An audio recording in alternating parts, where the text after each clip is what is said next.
এই কোরআনে কোথাও আল্লাহ বলেন নাই যে আমি এইটা আগে সৃষ্টি করছি, এইটা 2 নম্বর, এটা 3 নম্বর, এটা 4 নম্বর। কোরআনে কেউ বলতে পারবেন আল্লাহ বলেছে সিরিয়াল দিয়েছে আমাদেরকে? তিনি মহাস্রষ্টা, কোনটা কখন সৃষ্টি প্রয়োজন সেটা তিনি জানেন। তিনি আমাদেরকে সৃষ্টি করছেন, আমাদের একেবারে জিনজাতি ছিল, তার আগে কী ছিল আমরা জানি না। কিন্তু সৃষ্টির কোনো সিরিয়াল আমাদের কাছে নাই। কিন্তু এখন এই সৃষ্টির সিরিয়ালটা বিধর্মীরা কোথার থেকে পাইল? এলো জাল হাদিস। আউয়ালুমা খালাকাল্লাহু নূরি। হ্যাঁ, আল্লাহ রসুল বলছেন যে আমার নূর সর্বপ্রথম সৃষ্টি করা হয়েছে। তারপর কোনো বর্ণনা আছে যে আরশ সৃষ্টি করা হয়েছে, কোনো বর্ণনা আছে রুহু সৃষ্টি করা হয়েছে, কোনো বর্ণনা আছে যে আকলকে প্রথম সৃষ্টি করা হয়েছে। তো এইভাবে যে কথাগুলি বলা হচ্ছে, এগুলি তো আল্লাহ কোরআনে বলে নাই, এগুলি জাল হাদিসের মাধ্যমে এই কথাগুলি ছড়াচ্ছে এবং সমাজের মানুষের কাছে এই মানে খবরগুলো পৌঁছে গেছে, যার ফলে মানুষ এটা মনে করে এবং এটি নিয়ে একে অপরকে প্রতিহত করার জন্য তারা তর্ক বিতর্ক লিপ্ত হয় যে আল্লাহ আগে এইটাই সৃষ্টি করেছেন।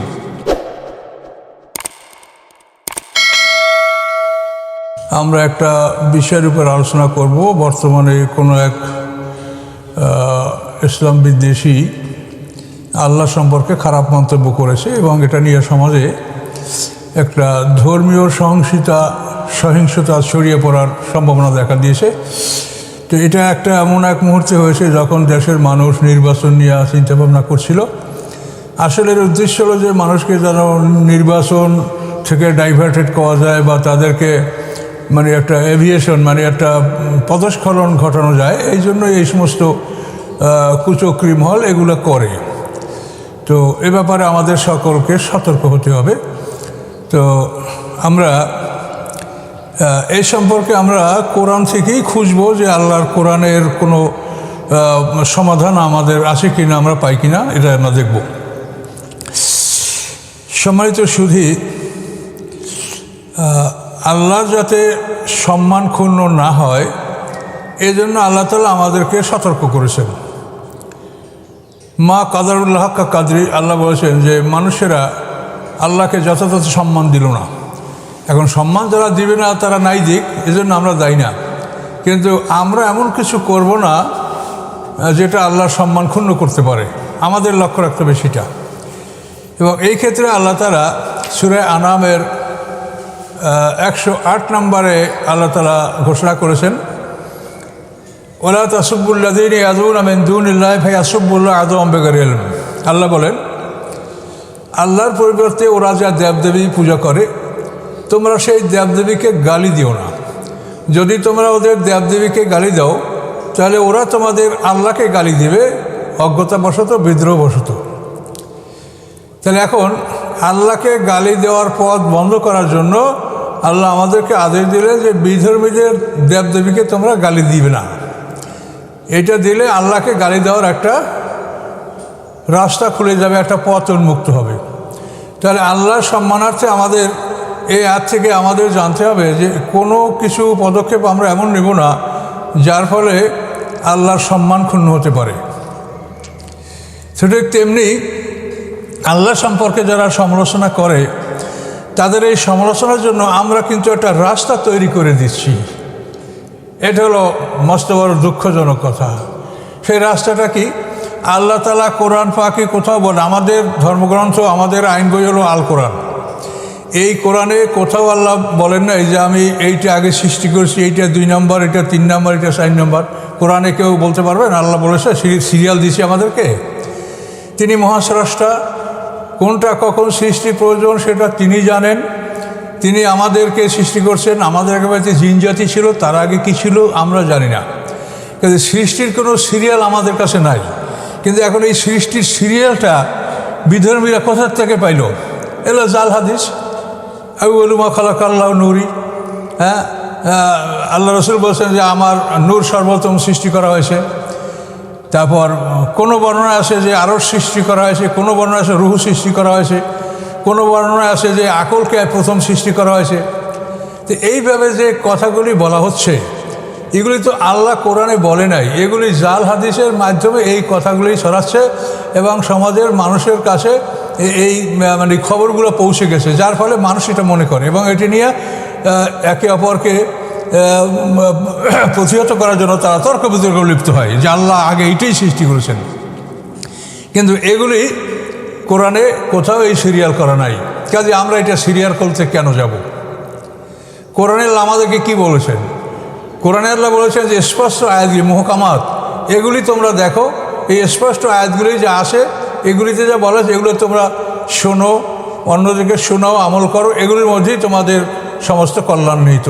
আর অস্পষ্ট বিষয়গুলি ওটা আল্লাহ বলে দিয়েছেন যে ওখানে এই অস্পষ্ট বিষয়গুলির মধ্যে হস্তক্ষেপ করবে যাদের অন্তরে বক্রতা রয়েছে।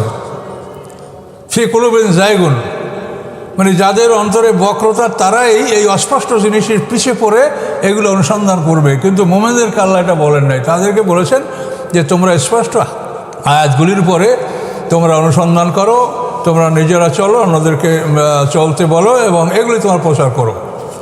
তাহলে আমরা দেখতে পাচ্ছি যে আল্লাহকে অপমান করার জন্য এই যে একটা রাস্তা, এটা কিন্তু আমাদের এই জাল হাদিসের লালনকারী যারা, এরা কিন্তু এই রাস্তাটা তৈরি করছেন, যার ফলে আল্লাহর সমালোচনা করার একটা সুযোগ তারা পাচ্ছে।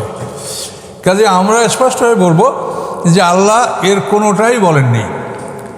কোরআনে কোথাও সিরিয়াল করা নাই যে আমি আগে এটা সৃষ্টি করছি, 2 নম্বর এটা কোরআনে কোথাও নাই। কাজে এইটা জাল হাদিসের মাধ্যমে এইটা প্রচার করার ফলে সমাজে এই বিতর্ক সৃষ্টি হচ্ছে এবং আল্লাহর অপমান হচ্ছে। আল্লাহকে আমরা অপমান করার জন্য রাস্তা করে দিয়েছি। যারা আল্লাহকে অপমান করে তারা করুক, বিচার আল্লাহ করবে, আল্লাহ ক্ষমতাবান, কেউ এড়াতে পারবে না। কিন্তু আমাদের উদ্দেশ্য হলো আমাদের দ্বারা যেন এই অপমান করার রাস্তাটা তৈরি না হয়। আমাদেরকে আল্লাহ এই কথাই সতর্ক করেছেন যে বিধর্মীদের দেবদেবীকে তোমরা গালি দিও না। তাহলে এই বিষয়ের থেকে আমাদের সতর্ক হতে হবে যে আমরা যেন এইগুলিকে বর্জন করি। আমরা কোরআন থেকেই আমরা যদি চলার পথ পাই এবং কোরআন 1 নম্বর, আমরা সেই 1 নম্বরকে 1 নম্বরের জায়গা দেই নেই, 2 নম্বর দ্বারা সব সিটগুলি আমরা ফিল আপ করে ফেলছি। 2 নম্বর দ্বারা সমস্ত আসনগুলি আমরা পূর্ণ করে নিয়েছি, আর 1 নম্বরের এখন আর জায়গা নাই, 1 নম্বর এখন বাইরে। তা আমাদের অবস্থাও তাই যে আমরা এই ইসলামের যে শরীয়তের যে 4টা দলিলের 2 নম্বর হলো হাদিস, এই 2 নম্বর দিয়েই আমাদের ব্রেনকে আমরা প্রিঅকুপাইড করে ফেলেছি। এখন এই কোরআন যে ব্রেনে ঢুকাবো এ জায়গা নাই, মাথা ফাঁকাই নাই। এই জন্য কোরআন বুঝতে হলে আপনাদেরকে ওই ব্রেন জুলাপ নিয়ে আগে মাথাকে পরিষ্কার করেন, তারপর 1 নম্বর কোরআনকে স্থান দেন, তারপর কোরআনের পরে 2 নম্বর যেখানে হাদিস প্রয়োজন সেখানে হাদিসকে আপনারা স্থান দেন। আমরা এইটা আপনাদেরকে পরামর্শ দিচ্ছি। কিন্তু আপনারা আমাদের বিরুদ্ধে প্রচার করেন কি ওনরা হাদিস বিরোধী, হাদিস মানে না। সমস্ত মানুষ আপনাদেরকে তো ওই যে ইহুদি খ্রিস্টান এরকম তাদের আলেমদেরকে রব বানিয়ে নিয়েছে। আমাদের সমাজের অবস্থাও তো তাই। নিম্ন শ্রেণীর মানুষ, কম জ্ঞানী মানুষের আলেমদেরকে রবের মতো মনে করে। কাজে এভাবে আমি আপনাদেরকে অনুরোধ করব, যেহেতু আল্লাহর কাছে বিচারের সম্মুখীন আপনারা হবেন, আমরাও হব। কাজে এখন কেউ কাউকে ঠকানোর চিন্তা করেন কি না করেন সেটা দিলের ভেতর আল্লাহ জানে। তো আমরা এটা স্পষ্ট বলছি যে আপনারা এইভাবে মানে কথাগুলি দ্বারা আল্লাহকে অপমান করার একটা রাস্তা আপনারা সৃষ্টি করেন না, এটা আমার অনুরোধ।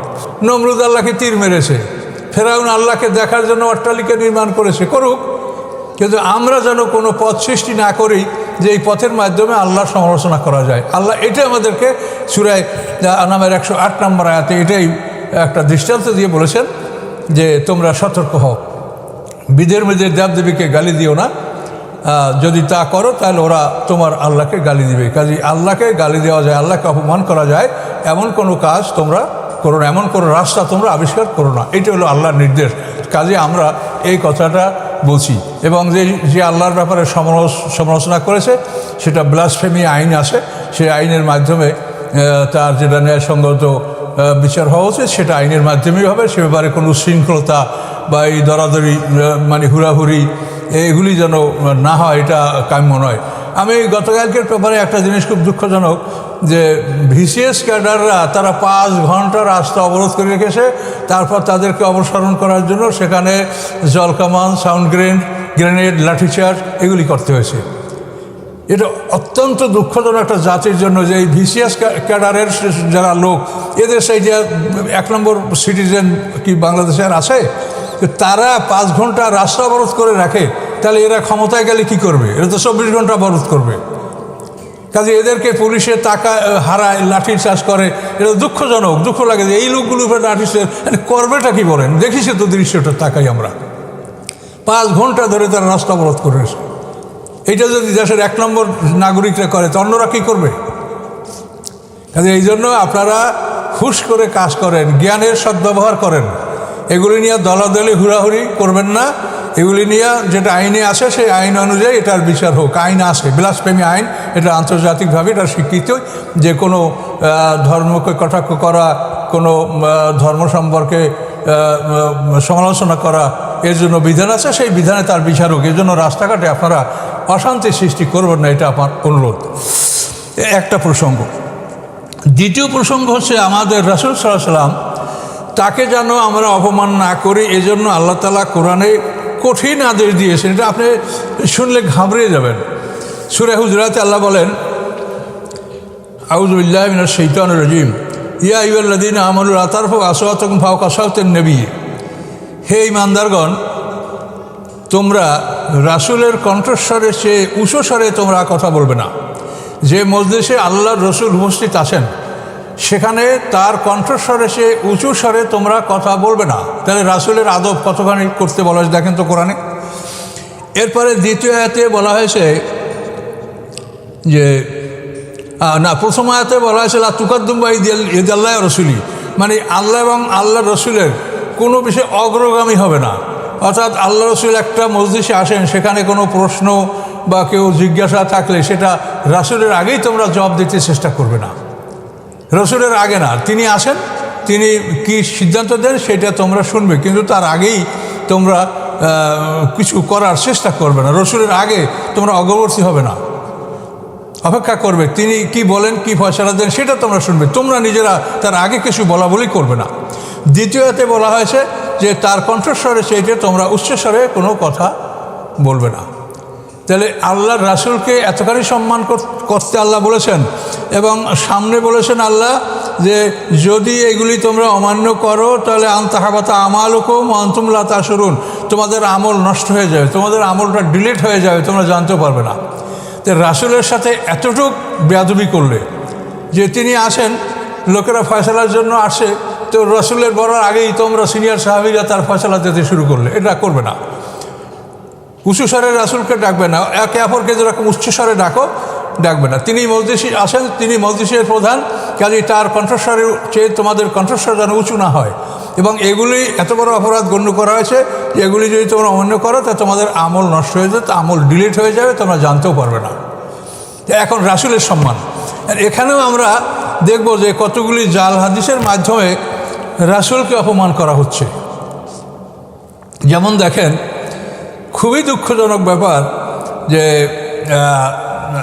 আল্লাহ তাআলা যে আদম আলাইহিস সালামকে সৃষ্টি করেছেন এই প্রসঙ্গে এবং মানব সৃষ্টি প্রসঙ্গে যে আয়াত আছে কোরআনের, এই আয়াতটা হলো সূরা আরাফের 172 নম্বর আয়াত, সূরা আরাফ।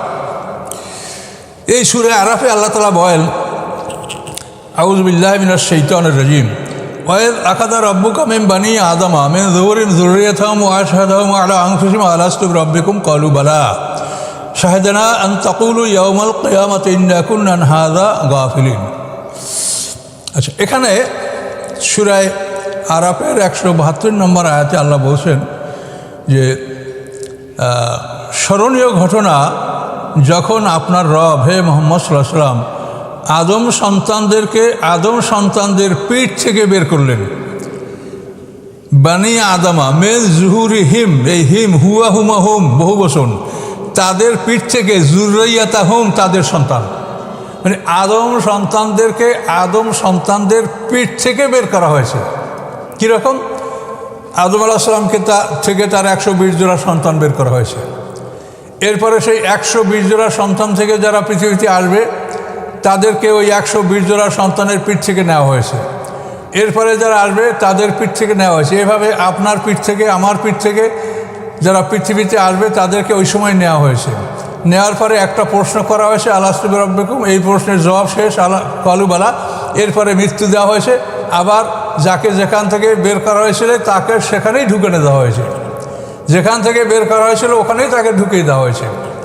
তাহলে আমরা বাবার পিঠ থেকে বের হয়ে সাক্ষী দিয়েছি, আবার সাক্ষীর পরে আমাদেরকে মৃত্যু দিয়েছে। এই মৃত্যুটি আমাদের প্রথম মরণ, এবং এরপরে আমাদেরকে আমাদের পিতাদের পিঠে ঢুকিয়ে দেওয়া হয়েছে। তো এই কথাটা স্পষ্ট আয়াত, ওয়াইজ আখাযা রাব্বুকা মিন বানি আদমা মিন যুহুরিহিম যুররিয়াতাহুম। স্মরণীয় ঘটনা, যখন আপনার রব আদম সন্তানদেরকে গ্রহণ করলেন। কিভাবে? যে বনি আদমদেরকে গ্রহণ করলেন আল্লাহ তাআলা মিন যুহুরিহিম যুররিয়াতাহুম, আদম সন্তানদের পিঠ থেকে তাদের সন্তানদেরকে আল্লাহ বের করলেন। তো এই স্পষ্ট থাকার পরেও অত্যন্ত দুঃখজনক ব্যাপার, আমি বারবার বলছি আমার দুঃখ লাগে, যে এই আয়াতের নিচেই দেখেন হাদিস। এই নিচে হাদিসে কি বলা হয়েছে? নিচে হাদিসে বলা হয়েছে যে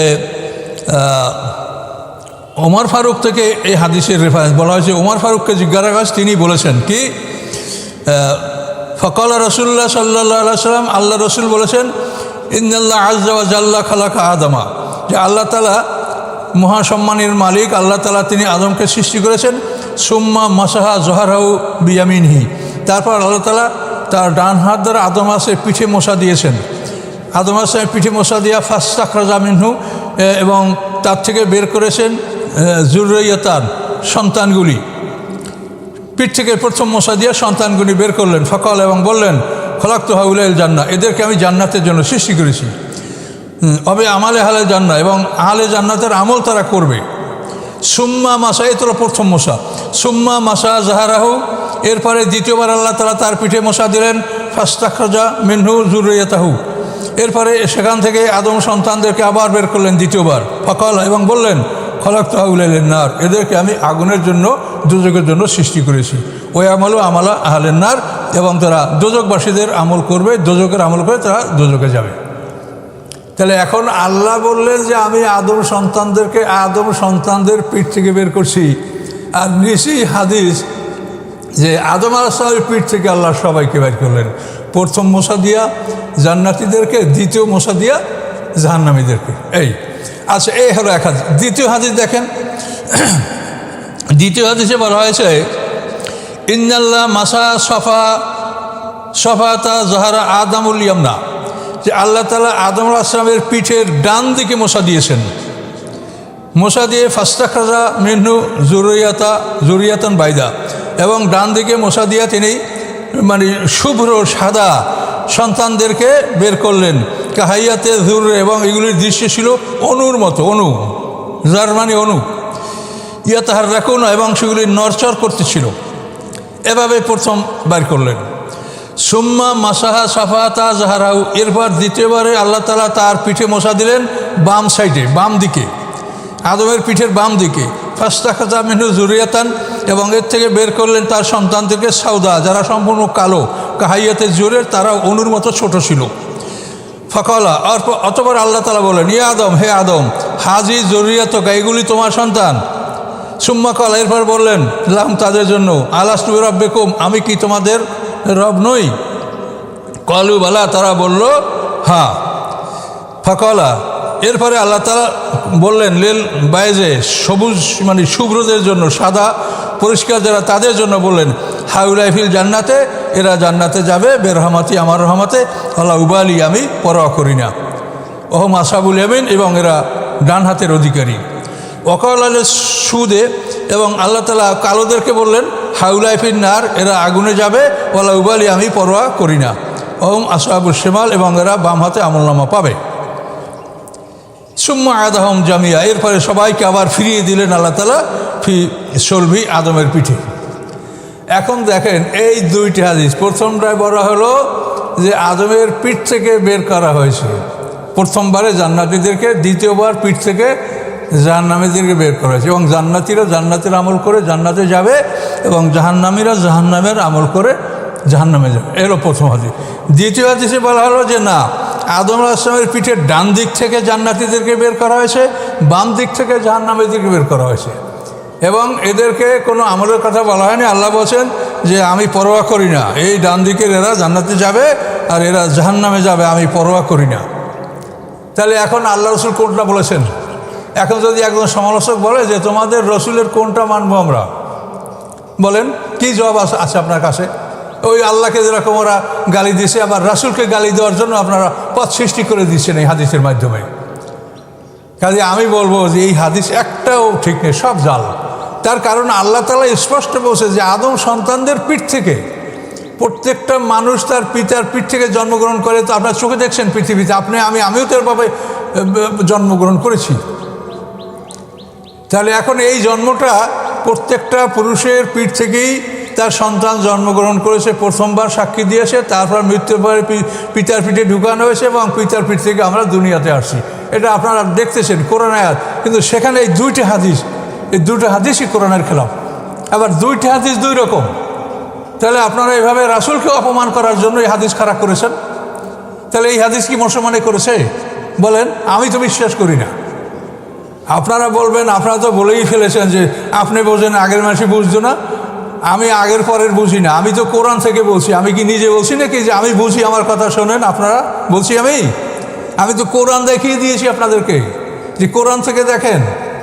আমি নিজে বললে বলেন যে আপনি নিজে বলেন। তাহলে আমি এই সিনিয়রদেরকে শ্রদ্ধা করি এবং এই সিনিয়র এই যাদের তাফসীর আমি খুলে আপনাদেরকে পড়ে শোনালাম, এ তো অত্যন্ত মহাজ্ঞানী। কিন্তু সমস্যাটা হচ্ছে এই যে এরা আসলে এই দিকে মাথা দেন নাই, এরা এদিকে চিন্তা করেন নাই। তার কারণ এরা সরল মনে করছেন যে রাসূলের হাদিস, রাসূলের নামে কি কেউ মিথ্যা বলতে পারে, এই চিন্তা করে এদিকে তারা মাথা দেন নাই, এগুলো চিন্তা করেন নাই। তারা আমাদের সাথে মহাজ্ঞানী, কিন্তু এই বিষয়টা গবেষণা না করতে হবে না।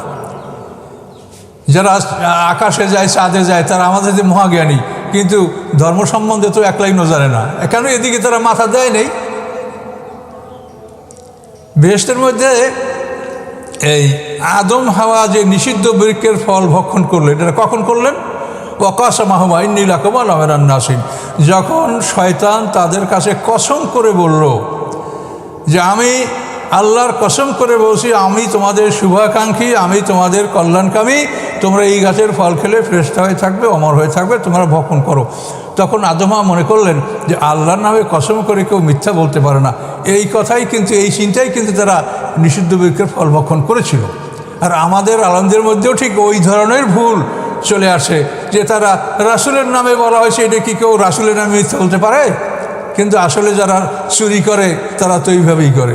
মসজিদে চুরি করতে গেছে চোর, মসজিদের ঘড়ি নেবে, কোরআন শরীফ স্তূপ করে উঁচু করে তার উপরে দাঁড়াইয়া ঘড়ি নেওয়াইয়া সে ঘড়ি চুরি করে। এটা চোরে এই কোরআন শরীফ পায়ের নিচে রাইখা চুরি করলো। এখন ও মানুষ, আর এই কোরআনকে যারা বুকে মিলায় চুমু খায় তারাও মানুষ। আর কী করবেন আপনি? তো এই জন্য এই বিষয়গুলি সম্পর্কে সতর্ক থাকতে হবে এবং কোরআনে যেটা স্পষ্ট আছে আপনি সেটার ব্যাপারে আপনারা হাদিস নিয়ে এরকম বাড়াবাড়ি করলে তাতে অশান্তি সৃষ্টি হবে এবং বিধর্মীরা এই আল্লাহ রসুলকে অপমান করার সুযোগ পাবে।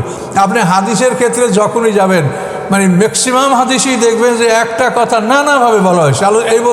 এই বলছেন এই বুখারীতে, এই মুসলিমে, এই তিরমিজিতে, ইবনে মাজাহ, বিভিন্ন হাদিসে বিভিন্ন। এখন রাসূল কোনটা বলেছেন?